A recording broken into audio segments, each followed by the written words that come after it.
On Focus. आदरणीय दर्शकबिन नमस्कार। भोइ मान्छेदेखि समाजका विभिन्न क्षेत्रका व्यक्तित्व तथा विषय विज्ञलाई खुला बस मार्फत श्रृङ्खलाबद्ध रूपमा समेट्दै जाने जमर्को सिनेक्राफ्ट नेपालको निर्माणमा रहेको अनफोकस प्रोग्रामले यस एपिसोडदेखि शुभारम्भ गरेको छ। जीवन दर्शन र विज्ञानलाई उद्घाटित गर्ने बहुकणीय वैचारिक थलोको रूपमा अनफोकस प्रोग्राम रहनेछ। दर्शकबिन्द, आजका अतिथिलाई स्वागत गर्नुभन्दा अघि उहाँको पृष्ठभूमिलाई हेरौँ न त।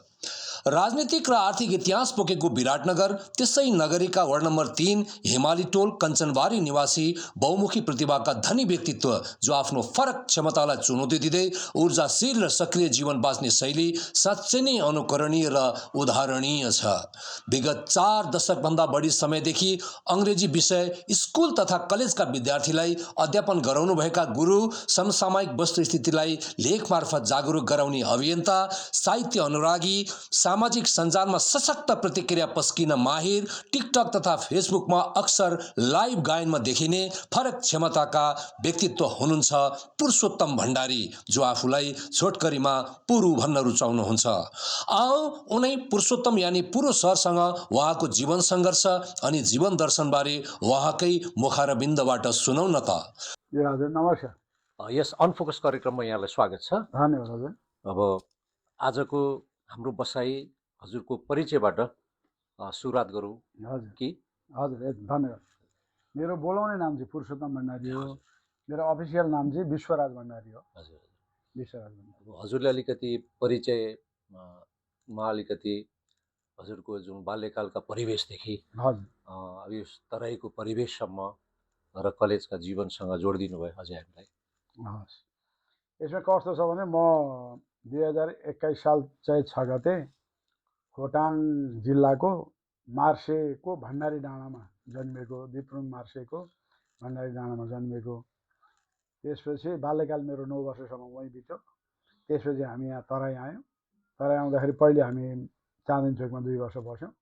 त्यहाँ चाहिँ त्यहाँको वातावरणलाई चाहिँ बुवालाई त्यति मन लागेन र यतातिर कञ्चनबारीमा फेरि हामी सिफ्ट गऱ्यौँ। अनि कञ्चनबारीमा चाहिँ 32 सालदेखि हामी बसिरहेछौँ। सामान्य किसिमले म पहाडमा चाहिँ 4 क्लाससम्म पढेको। अनि विराटनगरको गोगरा स्कुलमा चाहिँ 4मा पढेको। यसलाई चाहिँ 5मा राख्ने कि कतिमा राख्ने भनेर चाहिँ त्यहाँ एक्जाम हुँदो रहेछ। त्यो एक्जामको चाहिँ 5को एक्जाम दिँदाखेरि पास गरेँ मैले। पास गर्दाखेरि नोदराज रेग्मीज्यू हुनुहुन्थ्यो उहाँ। अनि नोदराज रेग्मीज्यूले चाहिँ यसले त पास गर्नु त सजिलै, 6को पनि लिउन त भन्दाखेरि 6को 1-2वटा क्वेसन सोध्नुभयो।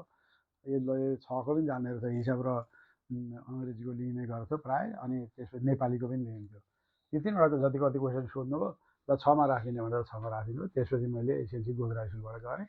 त्यसपछि महेन्द्र मोहन कलेजमा चाहिँ तपाईँको कति, तपाईँको 38, 39, 40, 41 साल 41 सालतिर तपाईँको चाहिँ महेन्द्र मोहन कलेजमा चाहिँ गयो।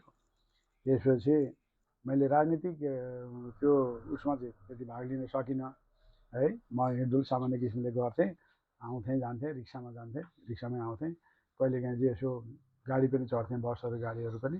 अनि मार्केटहरू डुल्ने, बजारहरू जाने, जोगबनी जाने, धरान जाने, सिनेमा हेर्न अलिक सोखिन, यतिखेर गीतको सोखिन, त्यस्तै थिएँ। त्यसरी चाहिँ कलेज लाइफमा बितायो।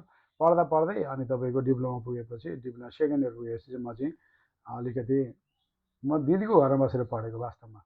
3 वर्ष 4 वर्ष त्यहाँ बसेँ। त्यहाँ पढ्दा पढ्दै के हाम्रो घरैसी माहौल कता के भएको नि, लो घरमै बस्ने भनेर घरै बसेर म पढ्न थालेँ। गर्दा गर्दै ट्युसन चलिरहेको थियो मेरो। 9 क्लासदेखि सासाना केटाकेटीलाई चाहिँ म यसो सिकाइदिन्थेँ। ठिक छ, यो प्रसङ्गहरूलाई म जोड्दै लानेछु। Thank you. मेरो विचारमा त्यो अलि सहज होला कि हामीलाई। हजुर अब यहाँ अलिकति एउटा प्रश्नहरू सोद्धाखेरि अब श्रोता दर्शकहरू जो हुनुहुन्छ उहाँहरूलाई एउटा अत्यन्तै मनमा अब जानकारी राख्न मन लाग्छ कि हजुर यति फरक क्षमताको हुनुहुन्छ र त्यो फरक क्षमता चाहिँ हजुरले कुन बाल्यकालको कुन समयदेखि हामी यहाँले बोध गर्नुभयो?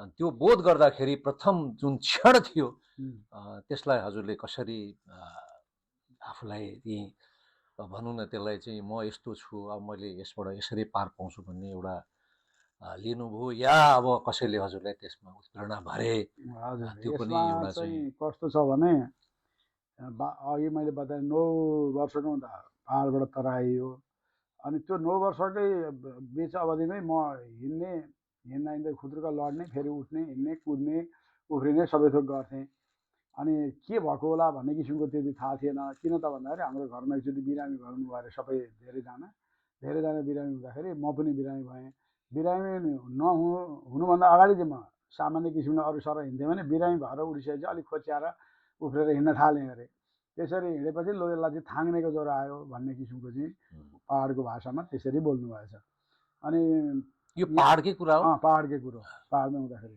तर त्यसमा त्यो प्रब्लम ठ्याक्कै यही हो भनेर देखिसकेको पनि थिएन पहिचान पनि भएको थिएन अनि जब हामी यहाँ विराटनगर आयौँ विराटनगर आएपछि त्यतिखेर लोकविक्रम थापा डाक्टर हुनुहुन्थ्यो राम्रो नाम चलेको डाक्टर उहाँकामा गयो अब त्यतिखेरको जानकारी कस्तो थियो के थियो थाहा छैन बुवा मलाई चाहिँ बाहिर निकालेर बुवालाई मात्रै केही कुरा सुनाइयो डाक्टर साहबले अनि सुनाएपछि बुवा र दाजुहरूले के गफ गर्नुभयो त्यसको 2 वर्षपछि 11 वर्षपछि फेरि मलाई चाहिँ पटना लिएर जानुभयो विमुखोपाध्यायकोमा र अर्को एकजना समथिङ केही डाक्टर शर्मा हुनुहुन्थ्यो उहाँहरूलाई देखाएपछि उहाँहरू फेरि आउनुभयो आउँदाखेरि पटनाबाट मालिस गर्ने दबाईहरू लिएर आउनुभएको थियो खाने दबाईहरू ल्याउनु भएको थियो ल यसलाई चाहिँ मालिस गरेपछि दबाई खाएपछि राम्रो हुन्छ डह्रो हुन्छ भनेर जानुभयो त्यति गइरहेको थियौँ पछि जब म हुर्किँदै गएपछि 25 वर्ष काटेपछि बुवा एक दिन हाँस्नु हो अनि कोठामा आएर बुवाले के भन्नु भने नाथे डाक्टर पनि केही जान्दा रहेछन् भन्नुभयो किन बुवा भनेको तँलाई उहिले सिद्धिसक्या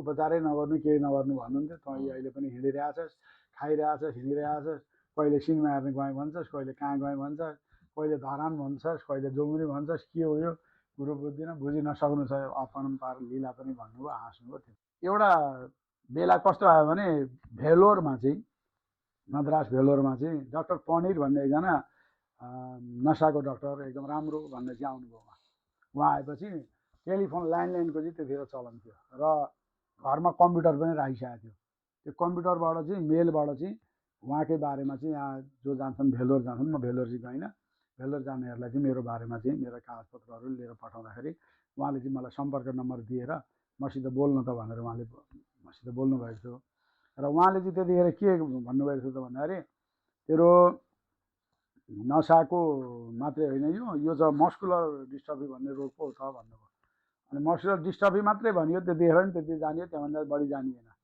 पछि एउटा सिबिआर भन्ने यहाँनिर विजय खनालको घरमा सिबिआर प्रोजेक्ट त्यहाँ बसेको थियो त्यहाँ लिएर गइसकेपछि त्यहाँ चाहिँ सिबिआरमा चाहिँ त्यहाँ एउटा पुस्तक रहेछ त्यो पुस्तकबाट चाहिँ के थाहा भयो भन्दाखेरि मस्कुलर डिस्ट्रफी पनि विभिन्न प्रकारको हुँदो रहेछ अनुवांशिक रोग हुँदो रहेछ एउटा डुचेन हुँदो रहेछ एउटा बेकर्स हुँदो रहेछ डुचेनको चाहिँ अघि लोकविक्रम थापाज्यूले भने जस्तो 25 वर्षभित्र बितिसक्ने साँच्चै नै हो रहेछ र बेकर्सको चाहिँ 25 वर्ष नआएको भने अनि उसले चाहिँ अर्काको सहायता लिएर नर्मल लाइफ जिउन सक्ने भन्ने चाहिँ त्यो रहेछ त्यो बुझेपछि ए भनेर चाहिँ अनि त्यसपछि अलिकति बुझ्न थाल्यो अनि बिस्तारै बिस्तारै अब नेटको जमाना आयो गुगलको जमाना आयो यिनीहरूमा सर्च गर्दै जाँदाखेरि धेरै कुराहरू डिस्कभरी च्यानल पनि हेर्ने मौका मिल्यो तिनीहरूमा चाहिँ हेर्दाखेरि चाहिँ ल यो मस्कुलर डिस्ट्रफी भनेको चाहिँ रगतमा चाहिँ एक प्रकारको चाहिँ क्यारियर भएर आउँछ बाउआमा मध्येबाट कसैबाट अनि छोरामा चाहिँ 5,000मा एकजनामा हुन्छ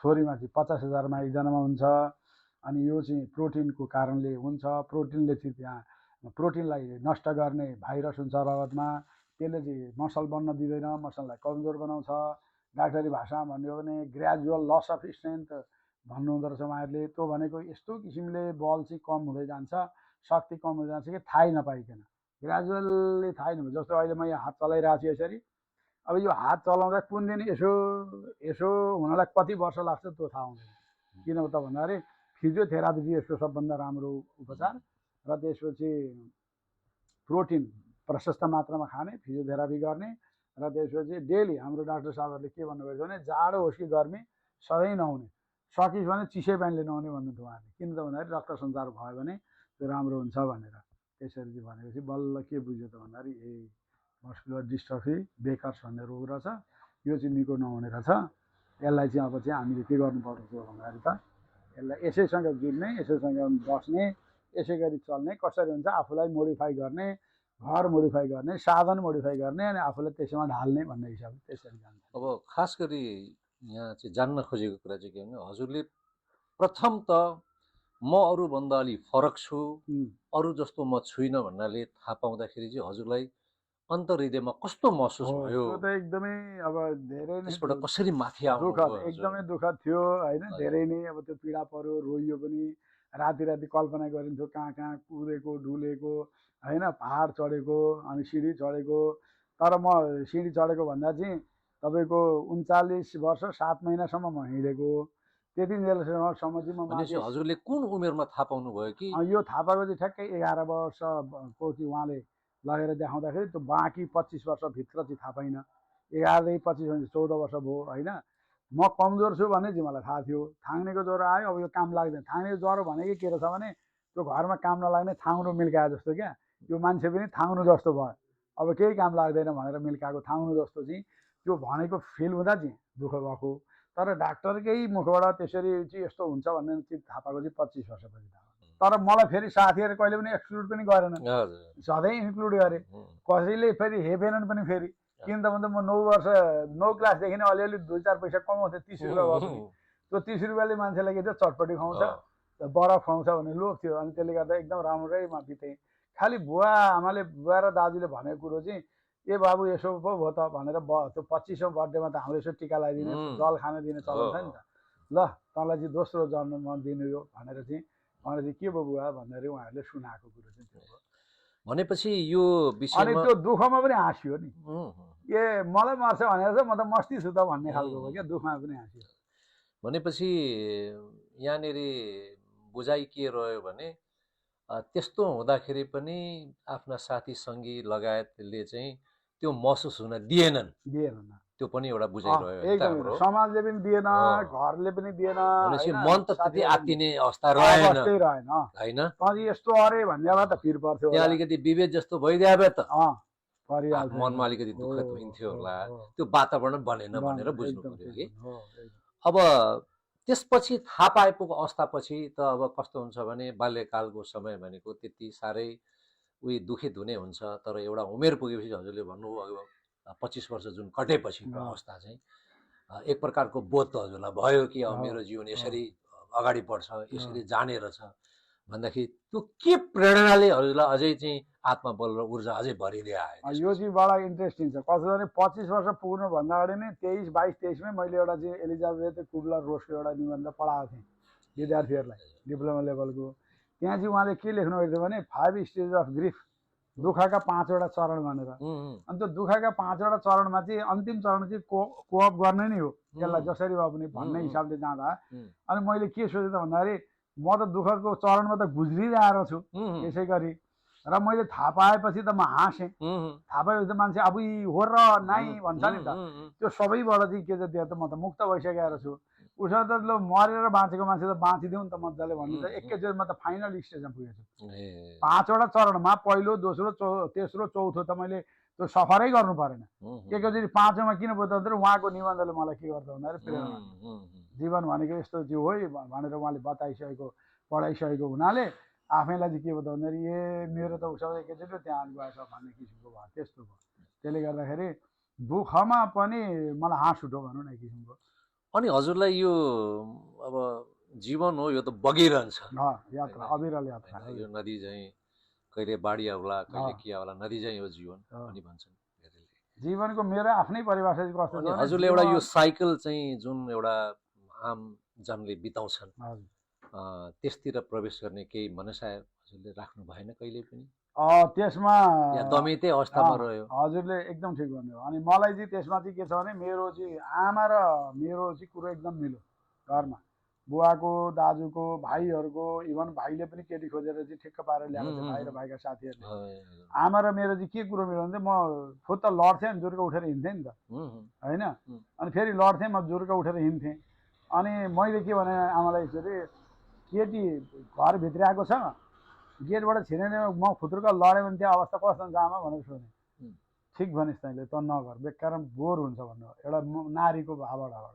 दोस्रो चाहिँ अनि मैले के भन्दाखेरि हाम्रो हिन्दू धर्ममा कस्तो चलन छ भन्दाखेरि बिहानै उठेर सूर्यदेवलाई यसरी पतिदेवलाई ढोगेर अनि सूर्यदेवलाई चाहिँ ढोग्ने चलन छ क्या हजुर अनि उठ्ने बित्तिकै अर्काकी छोरीले आएर चाहिँ त्यहाँ चाहिँ त्यो एउटा चाहिँ डिजाबल्ड पर्सनलाई देख्दाखेरि उसको मनमा के आउला भाव त्यसले गर्दा नो भनेर मैले चाहिँ जहिले पनि रिजेक्ट गरेँ बुवाकै साथीहरू आएर यहाँ बसेर मैले पढाउने ठाउँमा यो भाइ बाबुले गर्नुपर्छ भनेर चाहिँ यसरी बिहे गर्नुपर्छ र प्रेसर दिएका दाजुका साथीहरू अनि भाइ र भाइको ग्रुप साथीहरू अनि त्यसपछि कतिसम्म भने बुवाले एकजनालाई पठाउनु भएछ एकजना हजुरबा हुनुहुन्थ्यो अनि उहाँले चाहिँ आएर मलाई एक दिन छुट्टीको दिन शनिबार के भन्नुभयो भने यत्रा राम्रा राम्रा केटी आउँछ एउटा फकाना पनि भन्नुभयो उहाँले होइन बिहे गयो अनि त्यसपछि अब यो भन्ने अनलाइनमा भन्ने कुरो छैन बुवाले के पनि मसित जोग गर्नु भने जिस्किनुहुन्थ्यो साथी जस्तो ए बाबु तँलाई त मैले सानामा देखेको ठुलो भएपछि त परिवर्तन भएपछि क्या हो यहाँ आइज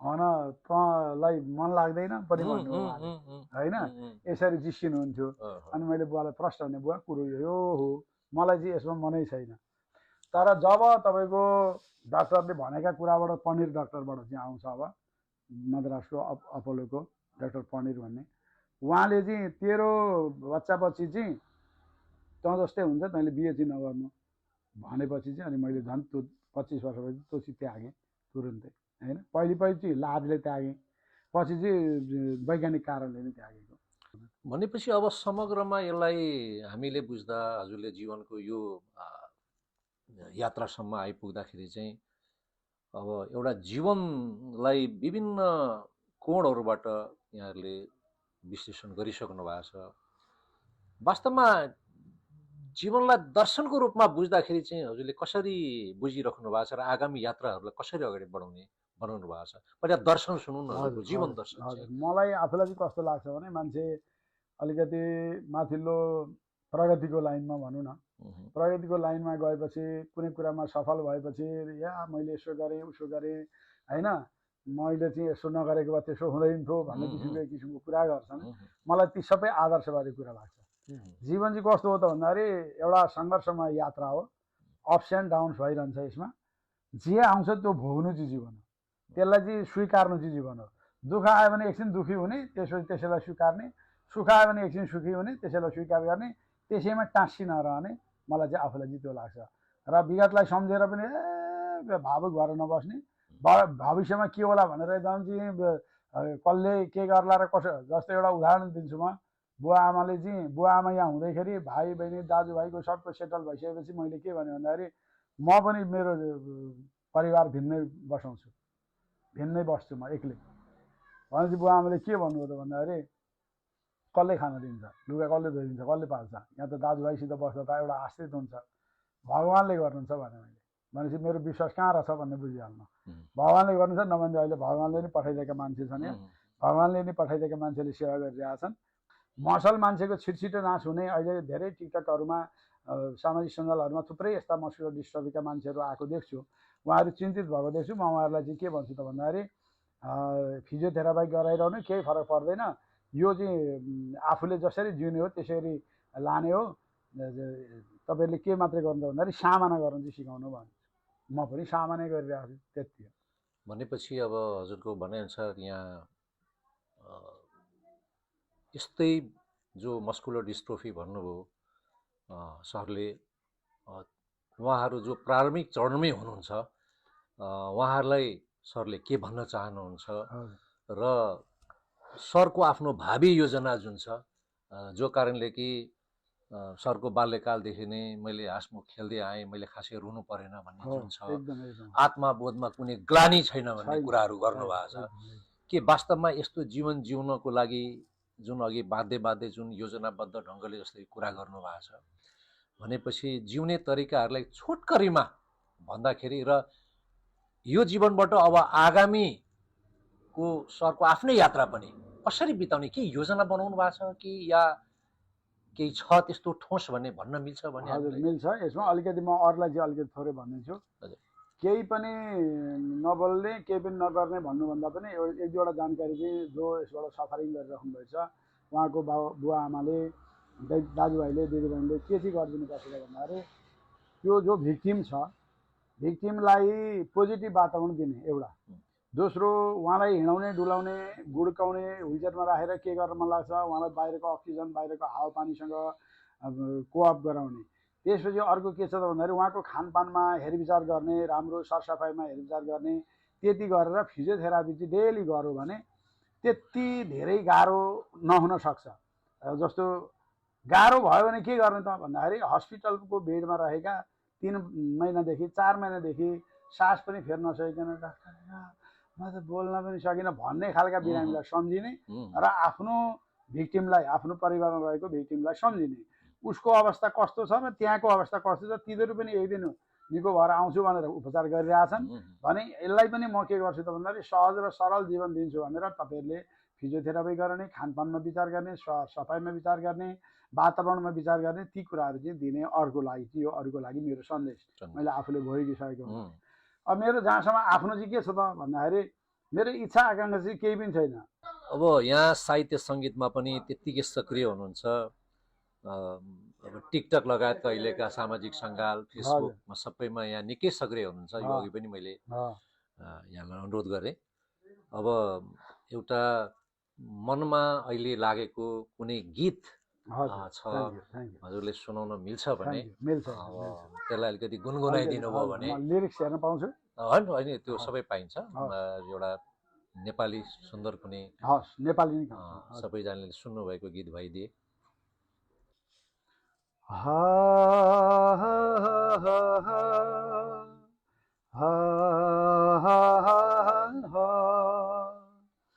यो कर्म भूमिको आँगनमा कर्मको उदाहरण प्रस्तुत गरेर देखाऊं यहाँको धरती बाँझो छैन यहाँको धरती बाँझो छैन विकासको फुल फुलाऊं विकासको फुल फुलाऊं। Thank you. त्यस्तो छोटो केही कविता हजुरलाई सम्झना छ हजुरले लेख्नु भएको? कविता चाहिँ थियो हेर्नु सम्झना छ यदि मिल्छ भने रोमान्टिक मैले कविताको एउटा घटना चाहिँ सुनाउँछु ल। कविता एउटा बनिता भन्ने म्यागजिन निक्लिन्थ्यो मासु वीरगञ्जबाट अहिले पनि निक्लिन्छ होला। त्यहाँ चाहिँ सम्पादकज्यूले मलाई चाहिँ एउटा कविता पठाउनु न हो भन्नुभयो। मैले पठाएपछि उहाँले 6 चोटि पढ्नुभयो। अनि 6 चोटि पढेर चाहिँ के खोज्नु भएको त भनेर सोधेँ मैले। 6 चोटि पढ्दाखेरि के खोज्नु भएको त भनेको तपाईँ जस्तो व्हिलचेयर राइडरको कुण्ठा त भेटिएन नि भनेर सोध्नु। अनि मैले भने व्हिलचेयरमा बस्ने चाहिँ कुण्ठा राख्नुपर्छ र चेयरै त हो आखिरी भनेर चाहिँ मैले उहाँलाई चाहिँ त्यो सुनाएको थिएँ। यस्तै एउटा कविता मैले यहाँ रोमान्टिक कविता मनपर्छ भनेर मैले सुनाएको है। यो चाहिँ कुण्ठा राख्दिनँ म रोमान्टिक कविता कहिलेकाहीँ व्यङ्ग्यात्मक पनि लेख्छु। यो कस्तो हुँदो रहेछ ल व्यङ्ग्यात्मक ल यहाँ राष्ट्रिय पनि मिल्ने रहेछ। राष्ट्रको लागि बोलेको ठ्याक्कै आयो 25 मई 20 अगस्तमा सेयर गरेको रहेछ। यो लेख्न चाहिँ पहिले लेखेको छ 18 मा लेखेको छ भन्छु ल। जब पोल्छ नि तब यो मुख बोल्छ जब पोल्छ तब यो मुख बोल्छ।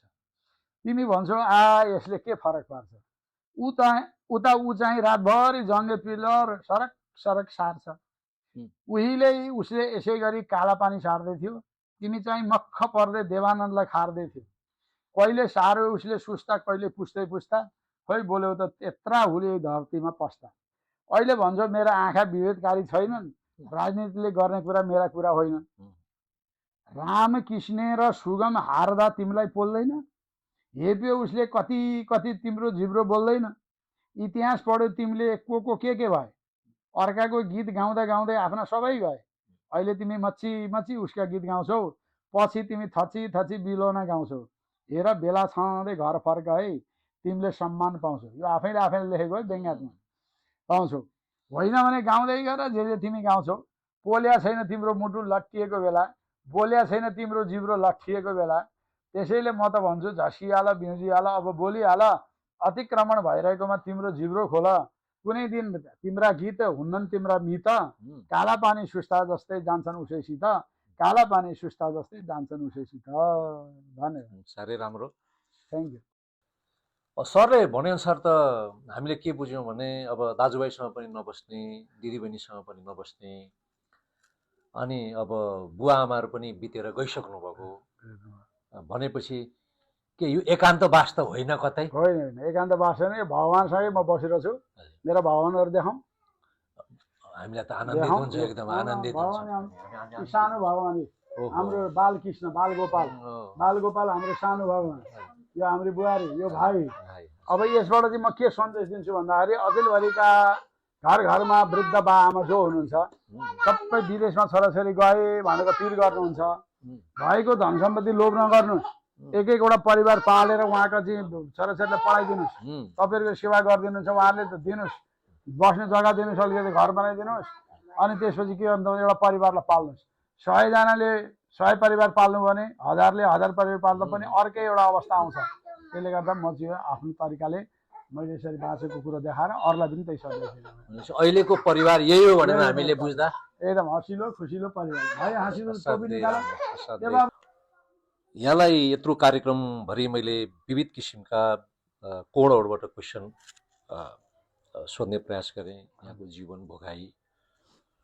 अब यति हुँदाहुँदै पनि मैले कुनै यहाँको जीवनमा अथवा मैले प्रश्न सोध्दै पनि महत्त्वपूर्ण हुँदाखेरि छुटेका केही छन् भने यहाँहरूले जोड दिनुभयो भने मलाई लाग्छ दर्शकहरूले अझै यसलाई राम्रो ढङ्गले मस्कुलर डिस्ट्रोफीको बारेमा अझै बुझ्न पाउनुहुन्छ।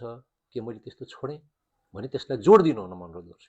लगभग छोड्न चाहिँ छोड्नु भएन, आफैलाई बताउनु मन लाग्यो एउटा कुरो सम्झेँ मैले बताउँछु ल। हजुर, जस्तो हाम्रो जस्तो जीवनलाई वास्तविकताले हेर्ने कि आदर्श भएर बोल्ने एउटा चाहिँ कुरो सबैले बुझिरहनुपर्छ। चाहे म फरक क्षमताको व्यक्ति हुँ, चाहे तपाईँहरू होस्, होइन, सबैले चाहिँ कस्तो त भन्दाखेरि मैले यसो गरेर मैले भयो, मैले चाहिँ यसो गरेँ नभएदेखि हुँदैन, फलानाले यसो गरेन त्यसले गर्दा भएन भन्ने कुरामा चाहिँ कोही पनि नजाउँ। किन भन्दाखेरि जुन जति पनि कुराहरू हुन्छन् यिनीहरू के हुन्छन् त भन्दाखेरि चाहिँ हुने र लेखान्तमा भएका कुराहरू हुन्छन्, आफै घट्छन् जीवनमा। ती घट्ने कुराहरूलाई चाहिँ के गर्नु त भन्दाखेरि हामीले तिनीहरूलाई स्थितिसँग सामना गरौँ। अहिलेका बालबालिकाहरू जो चाहिँ मस्कुलर डिस्ट्रफीको बारेमा थाहा छैन, आफ्ना बालबालिकाहरूलाई डक्टरकोमा लगेर एकचोटि सोधौँ, देखाउँ, उहाँहरूको चाहिँ रगत चेक गरौँ। जेनेटिक रोगहरू अहिले विभिन्न किसिमले फैलिरहेछन् भन्छन्। अब पहिलेको भन्दा अहिले धेरै कुराहरू बाहिर पनि आइरहेछन्। यसलाई जानकारीमा राख्यो भने र त्यसलाई चाहिँ कसरी चाहिँ अलिकति सजिलो बनाउन सकिन्छ भन्ने जानकारी राख्यो भने ती भिक्टिमहरूलाई जो पीडित हुनुहुन्छ उहाँहरूलाई सजिलो हुन्छ। मैले भोगेको चाहिँ त्यो हो, अनि त्यो मैले आफूले भोगेका कुराहरू चाहिँ अनुभवको रूपमा अरूले चाहिँ लिँदै हुन्थ्यो भन्ने लाग्छ। त्यति हो अर्थ मलाई त्यस्तो। अनि राज्यको दृष्टिकोणबाट चाहिँ हजुरहरूले यो नीतिगत रूपमा अब राज्य भन्ने चाहिँ कस्तो आयो भने हजुरले बोलेको सरी मैले काटेँ, बुझिहालेँ मैले। राज्य भनेको एउटा परिवार जस्तो लाग्यो मलाई चाहिँ। परिवार जति सम्पन्न छ छोराछोरीलाई त्यति धेरै के गर्छ उसले सुविधा दिन्छ। त्यस्तै राज्य जति धेरै सम्पन्न हुन्छ जनतालाई त्यति धेरै सुविधा दिने हो। अब राज्य कस्तो छ त भन्दाखेरि सम्पन्न राज्य छ, तर राज्यमा चाहिँ परिवारमा भएका हुन्छन् नि फटा छोराहरू जो चाहिँ गरेर झाँड रक्सी खाने, तास खेल्ने, जुवा खेल्ने, घरबार बेच्ने, त्यस्ता खालका भए जस्तै राज्य चलाउनेहरू पनि कस्ता फटा निक्ले त भन्दाखेरि राज्यको सम्पत्ति दोहन गरेर मेरो भन्दै लाँदै लुकाउँदै राख्दै गर्ने र जनतालाई चाहिने सुविधा सुख सुविधा चाहिँ दिनबाट चाहिँ उनीहरू वञ्चित गराउने राज्यत्व भएको हुनाले अब भएन भनौँ भने प्राचीन कालदेखि नै हेर्दै आउनु भने हामी जस्ता बच्चालाई घरमा लुकाएर राख्थे, अब देखाएर लगेर कार्ड बनाएर होइन त्यसबाट भत्ता आउँछ भनेर घरमा ल्याएर भत्ताले पनि भरण पोषण गर्ने पनि गरिन थालिएको छ। भनेपछि क्रमिक विकासको दृष्टिले हेर्ने हो भने राज्य त्यसरी उदार पनि हुँदै गइरहेको छ।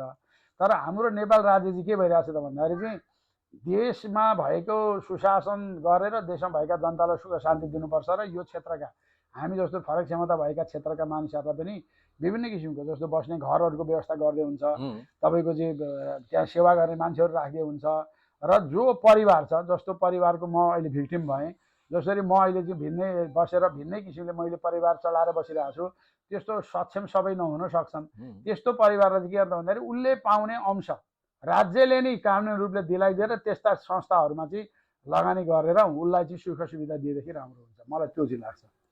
भनेपछि फरक क्षमताका जस्तो ओल्ड एज होम जस्तो, अर्फेनेज होम जस्तो त्यस्तो चाहिँ एउटा बनाइदिएर ठाउँ ठाउँमा सहरमा त्यस्तो गरिदिएदेखि चाहिँ हुन्छ जस्तो लाग्छ मलाई आफूलाई। फरक क्षमताका व्यक्तिहरूको राज्यको विभिन्न स्तर हाम्रो 3 स्तरमा छ के प्रतिनिधित्व कानुन बमोजिम सही ढङ्गले कानुन भएको छ? बमोजिम नभएर हालसालै भर्खरै सर्वोच्च अदालतले पनि सबैलाई चाहिँ समानुपातिक रूपले चाहिँ कसरी हुन्छ त्यो अपाङ्गता भएका व्यक्तिहरूलाई पनि राख्नु भनेको छ।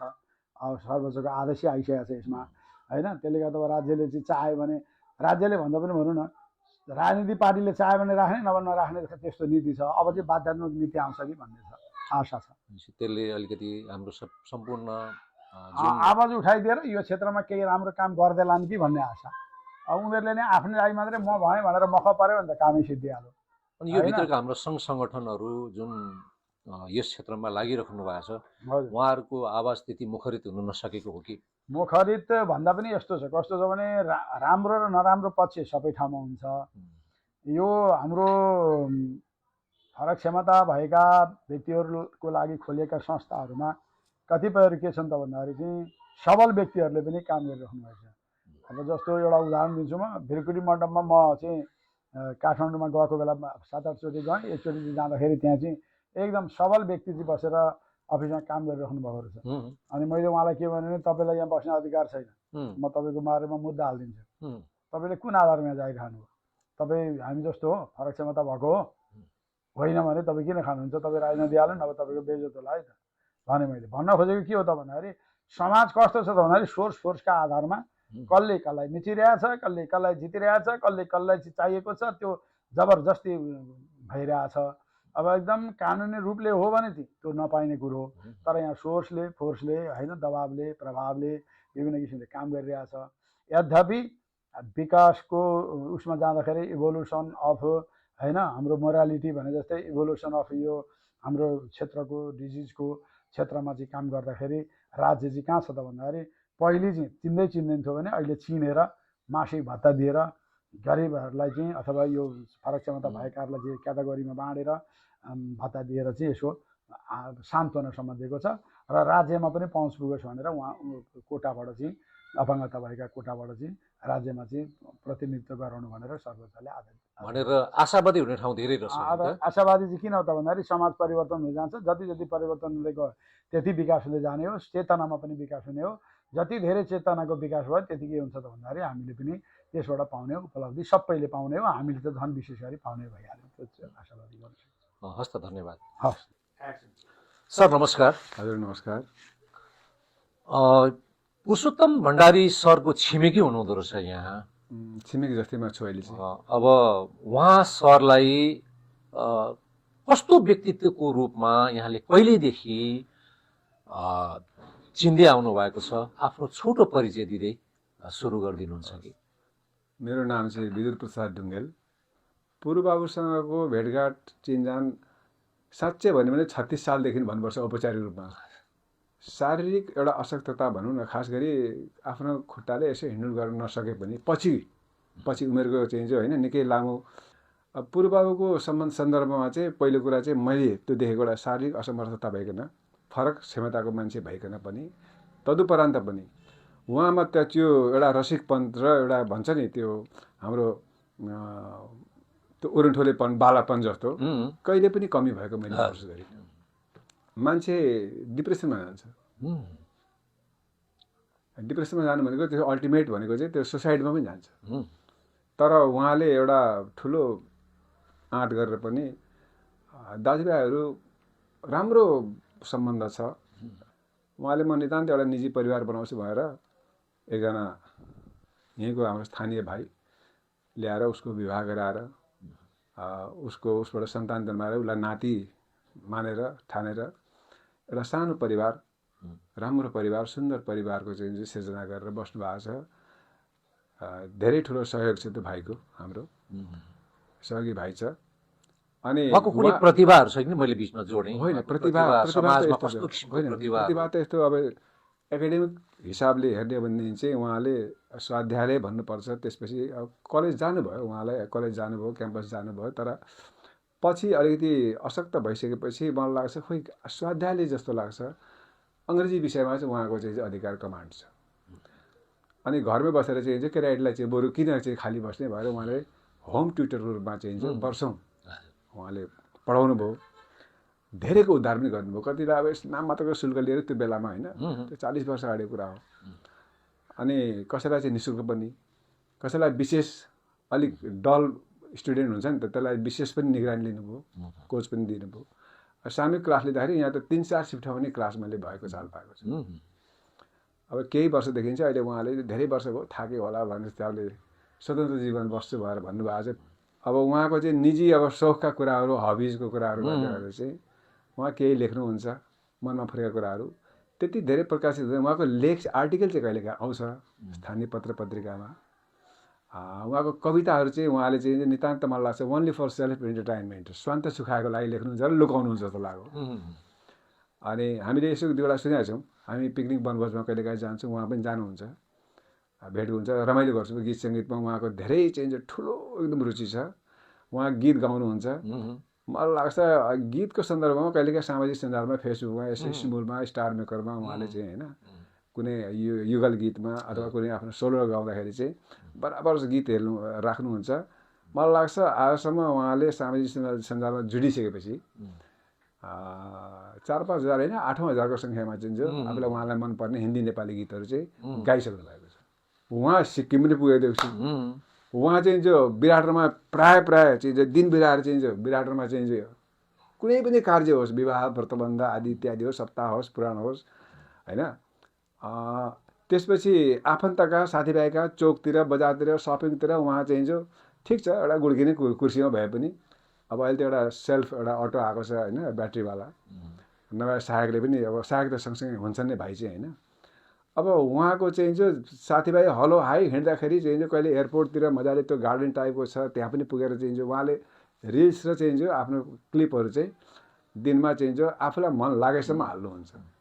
त्यो खालको मैले देखेको छु। उहाँ एकदम जली, विटी एन्ड वाइज होइन, त्यो पर्सनालिटीको रूपमा मैले पुरुषोत्तम भण्डारीले लिएको छु। समग्रमा हामीले यहाँ बुझ्दाखेरि र हजुरको नजरबाट हेर्दाखेरि के बुझ्नु पर्यो भने उहाँ अत्यन्तै सक्रिय जीवन यापन गरिराख्नु भएको छ होइन, एकदम। र त्यो सक्रिय जीवनले नै उहाँ अहिलेसम्म एकदम जीवन्त हुनुहुन्छ। जीवन्त सक्रिय मात्रै होइन, अति सक्रिय। अच्छा, म चाहिँ उहाँलाई यो रूपमा लिन्छु कि सक्रिय भन्नाले सामान्यतया मान्छे चाहिँ जो अब कहिले, तर उहाँ चाहिँ जो हामी मतलब सबलाङ्ग भन्ने गरेका कथित भन्दाखेरि पनि हामी बरु अल्छी गर्छौँ, तर उहाँमा आलस्य देखिएन। एउटा आश्चर्य छ मेरो नजरमा परेको चाहिँ। उहाँ घरमा बस्नुहुन्छ, घरमा अब नबस्ने त होइन, तर दिनमा चाहिँ जो एकचोटि कहीँ न कहीँ बाहिर जानु, चिया कफीको बाहना। हस् त, यहाँलाई जुन उहाँको व्यक्तित्वको बारेमा भन्नुभयो धेरै धेरै धन्यवाद। एकदम हस्, धन्यवाद। हस् त, यहाँको विचार र समयको लागि धेरै धेरै धन्यवाद।